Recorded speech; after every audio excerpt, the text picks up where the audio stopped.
Hello, good afternoon. My name is Alison Browne Ellis, and I have the honor this afternoon of first officially extending greetings to you. I trust that you have been enjoying the I Am Woman, Bold and Fearless conference. I wanted to kick off by saying a special thank you to Kamisha from Queen's Mindset for extending the invitation, but more importantly, being bold and fearless herself as a woman in putting this conference together. My only regret is I have to deliver this presentation virtually because my work commitments have taken me off island. I trust, however, that you are all enjoying the conference so far and allowing the nuggets being shared by the other dynamic speakers to really sink in so that the end result is renewal and transformation. I have been asked to speak on the topic of building a legacy through leadership. And trust me, I am more than happy to share my thoughts, my views, and my perspectives, given my years in leadership, and most importantly, my passion for developing others. As a woman in leadership, it really continues to bother me that across the globe, women are still unrepresented in C-suite levels, in boardrooms, and in business ownership. Yes, there has been a shift in the needle, in moving the needle, but we are still very much lagging behind in the level of transformation that is so desperately needed. This situation has inspired me on a personal level to launch Boss Ladies United, a professional development and networking association aimed at helping to shape the progress of women in our society. You can feel free to check us out on Instagram at the Boss Ladies United. When I think about women as a woman in leadership, and especially sometimes because I'm the only woman sitting around the table, I get to see firsthand the expectations of women, and they are vastly different from that of men. We are expected to carry more, to do more. And honestly, we're normally the primary nurturers of our families, which comes with even more responsibilities. So as you can imagine, there's just a natural additional pressure for women more so than men. Many times we are also too timid to stand up for ourselves when we have a seat at the table. And we fail to set boundaries that allow us to give ourselves some grace without the reality of feeling guilty. And I know that some of you can really relate to what I'm talking about. From where I sit as a woman in leadership, we are at a crossroad. We want to see transformation, but we lack the boldness and the unity to make a substantial difference. Many times our own individual insecurities get in the way, causing us to compromise the overall progress of women all over the globe. We fail to realize that a win for one woman is a win for all. But a few questions have to be asked today. How are we as women impacting our own progress? What are we prepared to do about it? Are we doing enough? Really? Are we really doing enough to bring about the transformation that is needed?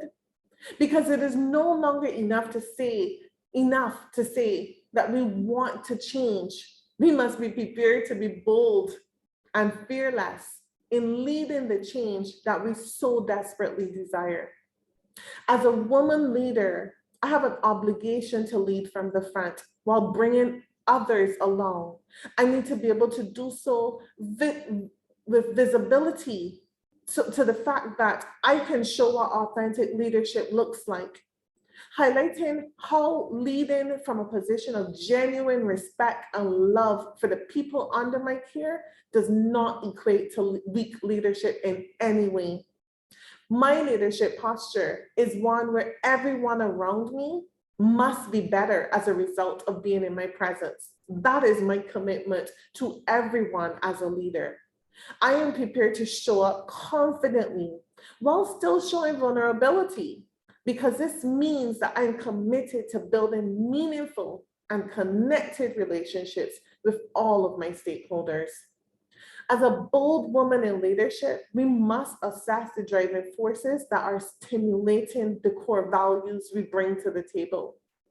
Who do we want to be must be reflected in our leadership. I once heard a clip from a guy who asked another person, if you were the CEO of a business, would you hire you? We must be very intentional to walk a path that wants others to follow us, that makes others want to follow us. Moving with intention to build a legacy through leadership is a call that I am making today for all women in business. I guess the question we really have to stop and ask ourselves is, what does that look like in this new modern era that we now live in? What does that look like in this post-pandemic era? How can we set ourselves on a path to create the kind of transformational impact that produces a strong and inspiring legacy that causes others to want to do better? How can we as women do that? Simply put, for me, excellence must become your trademark.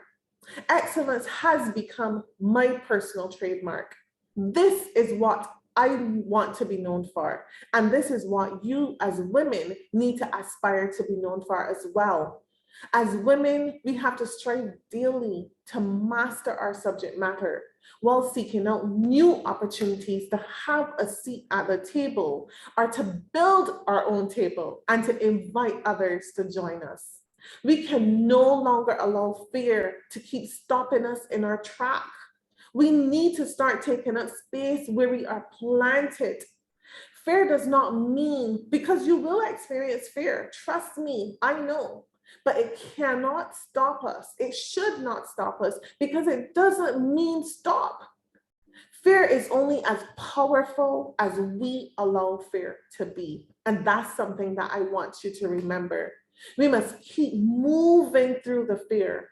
We must be bold enough to do it afraid, accepting that is either a win or a learn. There is no failure.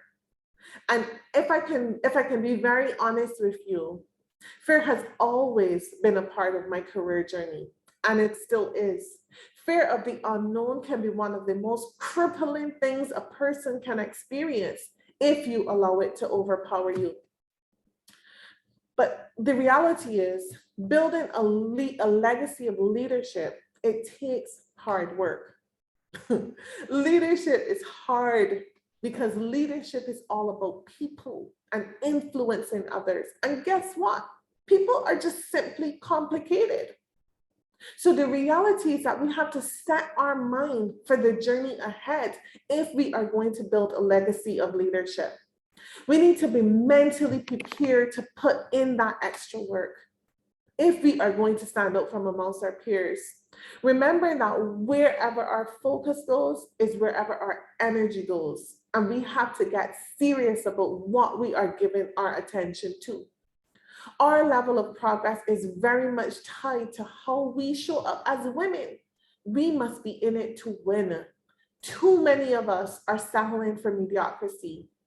And if we are to continue to evolve, we need to realize that we can no longer be 1 foot in and 1 foot out. We have to go all in if we are to reach our highest potential. When you foster a winning mindset, it actually shows up in how solutions driven you become. You have the opportunity in how you set your mind to approach the challenges. Ultimately, for me, it's all about planning, moving, doing, and evaluating. That's how we bring about transformation. Your level of action will always determine your level of results.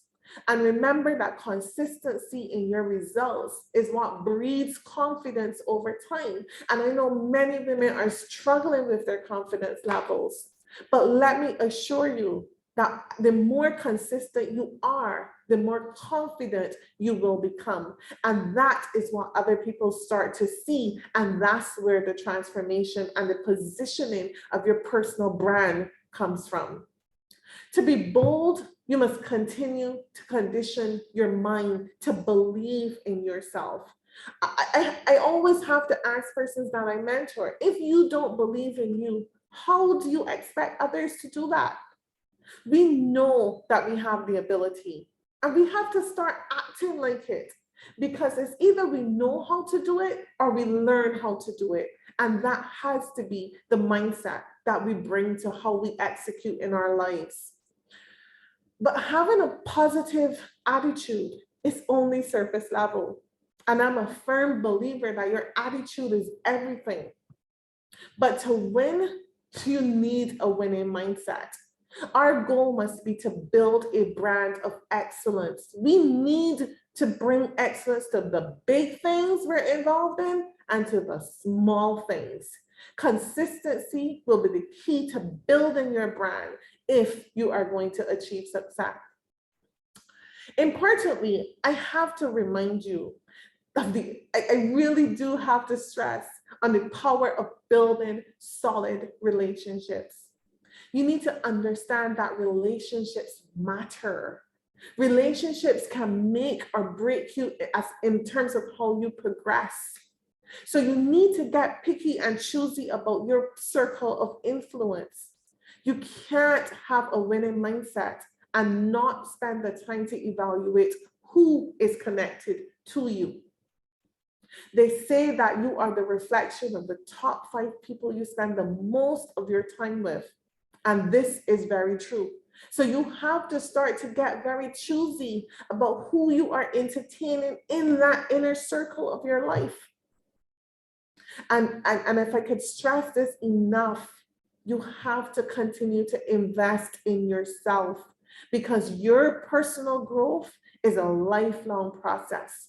Your ability to produce excellence, it comes from what you do consistently. So your focus on improving your confidence level is going to be key. I'm a firm believer that true leaders never stop learning. This has worked for me throughout my entire career. I am one that always is about learning, always about understanding, so that I can prepare myself for the next, for my next. I'm always preparing so that I'm ready to grab a hold of the opportunities. Because how competent you are comes from the knowledge and the experience that you acquire over time, which comes from the practice of taking action. So you'll see that key thing emerging as I speak to you today, because action is key. It does not matter what other people think. What matters is that you keep moving. You must be prepared to show up and to do more. This is what will help you to stand out. And finally, something I really want you to ponder and become intentional about, that is the process of self-reflection. It's so powerful, and it is always so underestimated and underused. John Maxwell actually speaks about this in his book, The Law of the 15 Invaluable Laws of Growth. One of the laws is the law of the mirror. It's about looking internal so that you can have a better understanding of what you're projecting external. We must understand that there's no getting great without first being good. So your focus is on setting the foundation that will help you to prepare for the good. And that calls for you to constantly strive to be excellent. But there's no becoming excellent without constant reflection. Self-reflection breeds a high level of self-awareness. And this is how we deepen our level of emotional intelligence. That in itself is a big one for us women, because we need to understand ourselves more, understand our triggers, so that we can self-regulate when we are in the face of adversity. And trust me, those challenges will come. The higher up you climb, the more and the greater those challenges are. And this is also useful for forging meaningful relationships, because you start to spend time not just understanding yourself, but understanding others. And as women, way too many times, we're wearing our emotions on our sleeves. The practice of self-reflection through moments of pause, it is absolutely needed and necessary to become a part of our development routine. Your job is to bring about transformation. Our job is to bring about transformation as women. That is how we become bold, and that is how we become fearless. But you have to remember that the obstacles are just opportunities waiting to be unraveled. They come to us dressed up as distractions. So this causes us to go off of our game. But I'm encouraging you today. I am at this I Am Woman Bold and Fearless conference to start to see obstacles as opportunities. Start to see beyond the horizon. Sometimes you have to look down the road to see what is coming and not fall short of what is just before you. Tell yourself that you were built for this moment, because lukewarm is no longer going to cut it. We need to be hungry for success and for transformation. Honestly, as I said earlier, we are at a crossroad. It is time to elevate your self-worth and the value that you bring to the table. It is time to be the CEO of your life. It is time to tap into your faith. And it is time to walk boldly and start placing greater value on the most important investment that you can ever make, and that is you. And I really just wanted to take this opportunity to thank you, ladies, and to apologize again for not being here to share with you in person on topics that I am so very passionate about. If you are interested in reviewing some of the professional development material that I've put out, please visit my website at www.lifelessonsbyabe.com, or you can grab a copy of my book, Life Lessons, A Purpose-Driven Leadership Journey. You can also follow me on Instagram at AliBrowne.APG, or on my professional LinkedIn at Alison Browne Ellis. I encourage you to continue to enjoy the conference.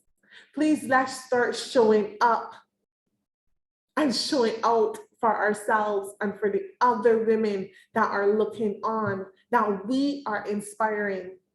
Because many times we are the inspiration that the other woman needs to continue to keep moving. But we need to practice greater collaboration for the sake of our own progress and for the generations that are coming behind us. Thank you so very much, and please enjoy the rest of your day.